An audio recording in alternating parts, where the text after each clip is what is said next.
யார்கிட்ட சொல்லுவ? கட்சிக்காரன்ட்ட சொல்லுவ, முதல்ல அண்ணன்ட்ட சொல்லுவ. இந்த மாதிரி பண்ண நான் என்ன செய்யணும்னு சொல்லுவேன். அதுதானே இருக்கேன். நீ என்ன மயத்துக்கு நீ வீடியோ ஒன்னையும் வீடியோ போட்டு நடிச்சிட்டாங்கன்னு ஊடகம் பூரா பரப்பிட்டு இதை வச்சு வசூலை போட்டுக்கிட்டு ஒரு சுய புகழ் விரும்பி சுய விளம்பரத்தை பரப்பிக்கிட்டு ஒவ்வொன்றுக்கும் தான் பண்ணுவான்.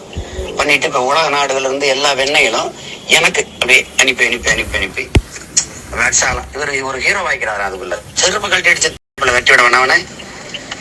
இதெல்லாம் என்ன பழக்கம்னு சொல்லு. எடுத்தோன்னே அவர் இதுலதான் பேசுவார். அவர் உலக மக்கள்கிட்ட ஊடகத்துலயே தான் பேசுவார். அடிச்சுட்டாங்கன்னா அண்ணன்ட்ட சொல்லு, அது சட்டப்படி என்ன நினைக்கணும், என்ன பண்ணணும். அதுல எனக்கு ஒரு இன்ஸ்ட்ரக்ஷன். சீமான் அண்ணன் வந்து தலைமையில இங்க வந்து போராடணும். இப்ப நம்ம போராடலைன்னா அது அவரு எனக்கு வந்து டைரக்ஷன் கொடுக்குறாரு, இன்ஸ்ட்ரக்ஷன் கொடுக்குறாரு. இது எப்படி எடுத்துக்கிறது? இத நீ யாரு? நீ எனக்கு இன்ஸ்ட்ரக்ஷன் கொடுக்க நீ யாரு?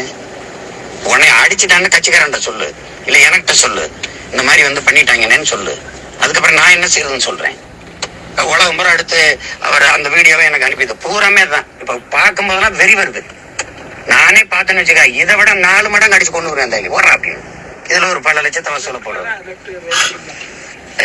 நாய் இந்த மாதிரி அணுகுமுறையை எப்படி எடுத்துக்கிறது? இதேதான் ஜெயசீலனும் நம்மகிட்ட கேட்கறதே இல்லை. அவரா போட்டு இவளை வசூலாச்சு, இவளை வந்துச்சு, இவளை போச்சுன்னு எவனோ ஒருத்தன் கணக்கு போட்டுருக்கேன் அன்னைக்கு எனக்கு. அதாவது கட்சின்னா கட்சி தானே பேசணும். நீ எதுக்கு இந்த இதை வந்து யாருக்கு போடுற, இந்த வீடியோவை யாருக்கு போடுற? நானே வீடியோ பார்த்தேன்னு தெரிஞ்சுக்கணுமா? சொல்லு. அவரோட பேசணும், அந்த என்கிட்ட பேசணும், நான் ஏன் அவன்கிட்ட பேசணும்? சொல்லு. கட்சினா கட்சியில நல்லது கெட்டதை பொறுப்பா இருக்குது நானா இல்ல நீங்களா? அப்ப நான் தானே, நீ என்கிட்ட தானே சொல்லணும். நீ பணம் கேட்டு மிரட்டுறான்னு அவன் சொல்றான், உங்க ஆள் கேட்கிறாருல்ல. நீ தாய் மேலானே முயல் மேலானே வாங்கலாம், வாங்காத போய் நீ என்னத்துக்கு நீ இது பண்ற? நீ ஏழையான நீ எனக்கு தானே சொல்லணும். நீ வீடியோல போடுற, வீடியோல பேசுற, எல்லாத்தையும் எனக்கு சொல்ற, அவர் வந்து போராடணும். என்ன நீ எனக்கு வந்து இன்ஸ்ட்ரக்ஷன் கொடுக்குறியா? நீனு அவ்வளவு என்னையா நீனு செருப்பு கட்டி அடிச்சு வச்சு விடுறாரு அவனை. நீ பாத்துக்கிட்டே இருக்கீங்க. வன்னியர் சமுதாயத்தின் மக்களை திமுக பழி வாங்குதுன்னு சொல்றீங்களே, அவர் வாய் கூசுல உங்களுக்கு? அன்புமணி, மிஸ்டர் அன்புமணி, உங்களுக்கு வாய் கூசுல சொல்லாம அந்த வார்த்தையை?